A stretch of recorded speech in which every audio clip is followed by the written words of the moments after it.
इफ्तिताह है रबिल जलील के बाबरकत नाम से। मेरा नाम मोहम्मद रिजवान रहीम है और मैं हाफिजाबाद से दी आइल्स गुरूज हाफिजाबाद से बात कर रहा हूँ। और आज की वीडियो का मौजू है आइल्स।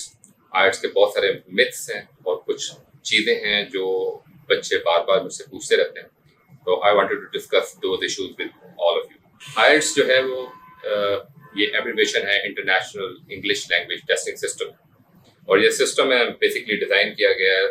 इस तरह के और भी बहुत सारे सिस्टम्स हैं, जैसे कि PTE है, ड्यूलिंगो है और CAE है, बहुत सारे और डिफरेंट मार्केट में टोफल है, बहुत सारे टेस्ट ना मार्केट में आ चुके हैं। इन टेस्ट का मकसद सिर्फ ये होता है कि बच्चों को एनालाइज किया जाए कि बच्चे जब बाहर जाते हैं तो क्या वो अच्छी स्पोकन इंग्लिश कर सकते हैं, क्या वो जो पढ़ रहे हैं वो समझ सकते हैं कि नहीं समझ सकते, क्या वो रीड कर सकते हैं, क्या वो इंग्लिश वहाँ के नेटिव स्पीकर्स की सुन के समझ पाएंगे कि नहीं। ब्रिटिश काउंसिल ने एक सिस्टम डिजाइन किया है टू एनालाइज योर इंग्लिश। अब इसमें जो मेजर अपडेट्स जस्ट रिसेंटली अभी आई हैं वो ये आई हैं कि ग्लोबली जो टेस्ट बेस्ड, जो रिटन टेस्ट बेस्ड आइल्स टेस्ट था वो फेस्ड आउट हो गया है और अब टोटली डिजिटलाइज इन्होंने कर लिया है और अब रिटन टेस्ट इसका नहीं हो रहा। रिटन टेस्ट के लिए जस्ट रिसेंटली ब्रिटिश काउंसिल ने कहा है दे आर डिस्कसिंग, और ये चीज अभी फर्दर अभी तक बच्चे बार बार इसकी अपडेट्स मांग रहे हैं मगर ये अभी तक स्टार्ट हुआ नहीं है। सिर्फ राइटिंग का जो टेस्ट है, अगर आप फ्यूचर में चाहेंगे तो राइटिंग जो है वो आप हैंड रिटन कर सकते हैं, बट अप टिल नाउ इसकी सिर्फ टाइपिंग ही से काम हो सकता है। दूसरा इसका जो फायदे अब आने लगे हैं वो ये कि इसमें वन रीटेक दोबारा से आप कर सकते हैं। मसलन अगर आपने LRW में से या स्पीकिंग में से किसी भी एक चीज में आपके नंबर कम आए, आपका मॉड्यूल कम आए, तो लास्ट पहले ये होता था बेटा कि जब आपके नंबर कम आते थे तो एंटायर टेस्ट दोबारा बच्चों को देना पड़ता था। अब ये है कि एक जो है वन स्किल रीटेक के नाम से उन्होंने ये ऑप्शन दी हुई है। अब एक स्किल, चाहे वो लिसनिंग है, रीडिंग है, स्पीकिंग है, वो वटएवर, आप उसको दोबारा से रीटेक कर सकते हैं, उसमें अपने बैंड्स इंप्रूव कर सकते हैं। पूरे टेस्ट की फीस भी नहीं देनी पड़ती और पूरा टेस्ट आपको करना भी नहीं पड़ता। इसके बाद इन्होंने अब रिसेंटली कुछ कॉमन मॉडिफिकेशंस शुरू कर दी हुई हैं और मॉडिफाइड है, अनप्रेडिक्टेबल है, काफ़ी अनप्रेडिक्टेबल होती जा रही है। उसमें ये है कि ये जो इनका मैचिंग द हेडिंग्स थी, मैचिंग द हेडिंग्स वाले क्वेश्चन जो हैं they have converted, they have shifted towards in the favour of multiple choice questions. एक तो ये शिफ्ट आया।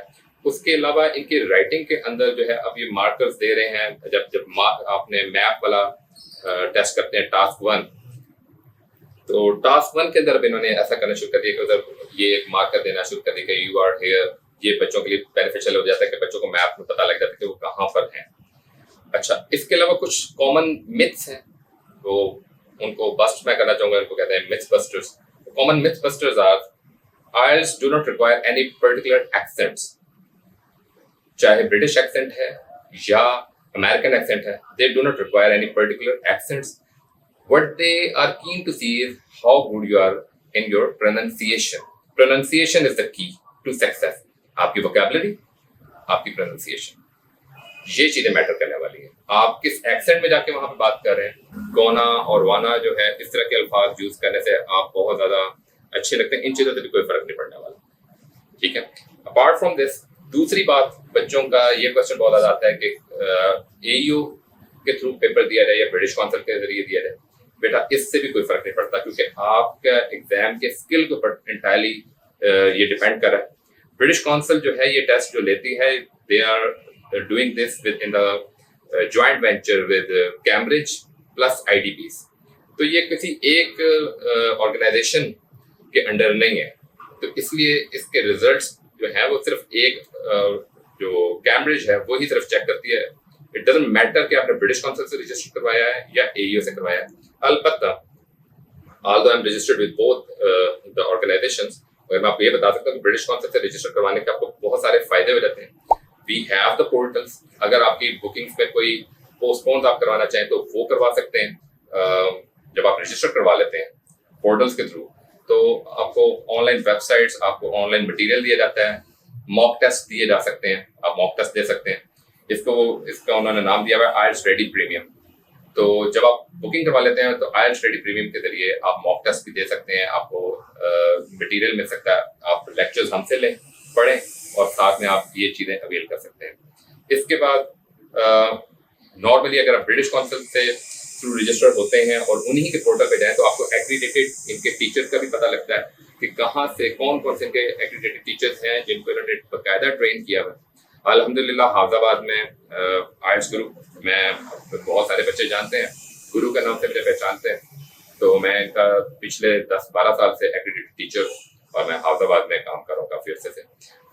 अभी के लिए इतना ही। इसके बाद एक लेक्चर इंशाल्लाह जल्दी मैं अपनी वीडियो वो भी लॉन्च करूंगा, एक लेक्चर की जिसमें मैं ओरिएंटेशन दूंगा इंशाल्लाह। Stay tuned. अस्सलाम वालेकुम।